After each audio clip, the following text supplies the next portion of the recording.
사랑하고 축복합니다. 이 아침에 여러분과 다시 한번 마가복음의 말씀을 가지고 나눌 수 있음이 큰 기쁨입니다. 마가복음은 사복음서 중에 가장 먼저 쓰여졌습니다. 그래서 마가복음을 중심으로 마태복음, 또 누가복음, 요한복음이 쓰여졌음을 알 수 있습니다. 그래서 이 네 가지 책을 가지고 우리는 공관복음이다, 비슷한 시각으로 쓰여졌다라고 이렇게 보고 있습니다. 특별히 마가복음은 주후 50년에서 70년 사이에 로마에서 이방인 기독교인들을 대상으로 쓰여졌습니다. 그 증거를 우리는 5장 41절 말씀을 통해서 볼 수 있는데요. 그 아이의 손을 잡고 이르시되 달리다굼 하시니, 번역하면 곧 내가 네게 말하노니 소녀야 일어나라 하심이라. 즉 달리다굼이란 뜻은 소녀야 일어나라 라는 뜻을 가지고 있다라는 것이죠. 굳이 달리다굼이라고 글을 쓰실 이유가 있었을까라는 고민을 한번 해보게 되어집니다. 달리다굼은 아람어입니다. 그래서 헬라인들에게 이 말을 알려줘야 하겠기에 달리다굼이라는 이 아람어를 사용하신 예수님의 말씀을 번역하여서 소녀야 일어나라 라고 말씀하셨다라고 이렇게 기록하고 있다라는 것이죠. 즉 주후 50년에서 70년 사이에 로마에서 이방인 기독교인들을 대상으로 이 마가복음이 기록되어졌다는 사실은 다시 한번 이 마가복음을 어떻게 바라봐야 될지 우리에게 알려주고 있는 것 같습니다. 로마에서 이방인 기독교인들, 그들이 그 땅에서 살아가고 있을 때 어떤 생활을 하고 있었을까 한번 짐작을 해보게 되어지는 것이죠. 정말 쉽지 않은 고난과 고통 가운데 살아가고 있는 그들의 모습이 자연스럽게 그려지는 것 같습니다. 기독교인으로 산다는 것, 특별히 기독교인으로 산다는 것은 정말 쉽지 않았습니다. 왜냐하면 이미 로마 황제가 네로 황제였고, 그 당시에 로마 제국은 엄청난 불길에 휩싸이는, 로마의 대참사라 불리는 로마의 제국의 모든 것들이 불타 없어져 버리는 그런 일들이 일어나게 되어지죠.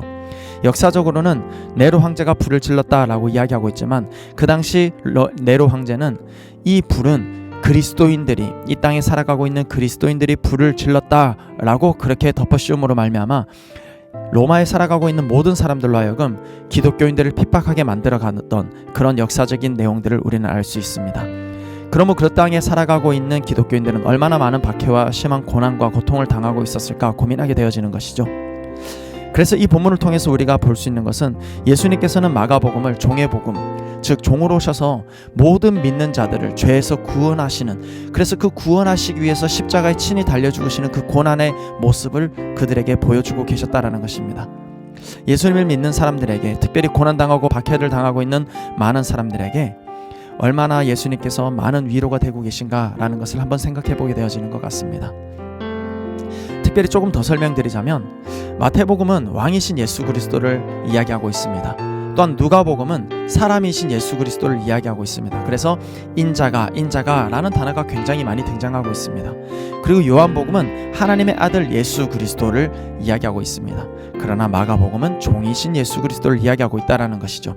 쓰여진 목적은 고난의 종으로 오신 예수 그리스도를 보여주고 있다라는 것입니다. 뿐만 아니라 로마에 살고 있는 이 기독교인들의 이 고통 중에 신음하고 있는 이 그리스도인들의 삶, 예수님의 삶을 통하여 고통과 고난과 핍박을 당하고 있는 많은 사람들에게 이 말씀이 큰 위로와 또한 은혜가 되어지고 있습니다.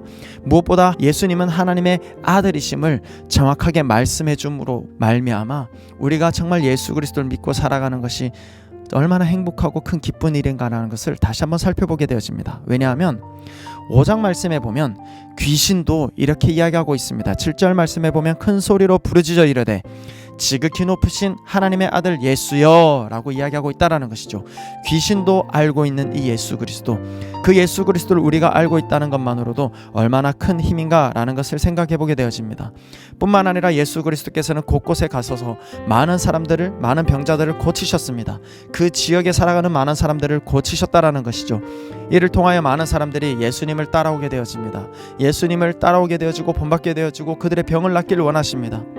그런데 귀신 들린 사람을 고치시고 나서 5장 18절 말씀에 보면 예수님께서 배에 오르실 때 귀신 들렸던 사람이 함께 있기를 간구하였다라고 이렇게 이야기하시지만 19절 말씀에 보면 허락하지 않으셨다라고 이렇게 이야기하고 계십니다.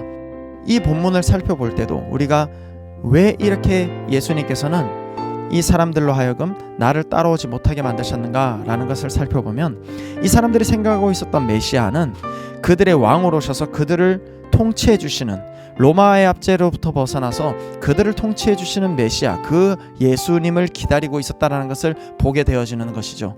그러나 예수님께서 오신 목적은 그들을 통치하고 그 나라, 그 시간대만 그들을 통치하고 다스리는 왕으로 오신 것이 아니라 온 인류를 구원하시고 하나님 나라가 이 땅에 임하실 수 있도록 그 예수 그리스도께서는 십자가에 친히 달려 죽으심으로 말미암아 모든 인류를 구원하시는 그 계획을 가지고 계셨기 때문에 지금 현시적으로 눈에 보이는 나를 따라오라고 말씀하시는 것, 그냥 단순하게 병 고침만을 위해서 따라오는 그 사람들을 가까이 두지 않으셨습니다. 그래서 예수님께서는 그들을 돌려보내시면서 20절 말씀에 보면 그가 가서 예수께서 자기에게 어떻게 큰 일을 행하셨는지를 데가볼리에 전파하니 모든 사람이 놀랍게 여기더라, 이렇게 말씀을 보게 되어지는 것이죠. 결국은 그로 하여금 예수님을 경험한 사람들로 하여금 예수님의 복음을 전파하도록, 전해지도록 그렇게 살라고 예수님께서는 말씀하고 계셨다라는 것입니다. 그래서 우리가 1장 1절 말씀을 다시 한번 바라보게 되어지는 것이죠.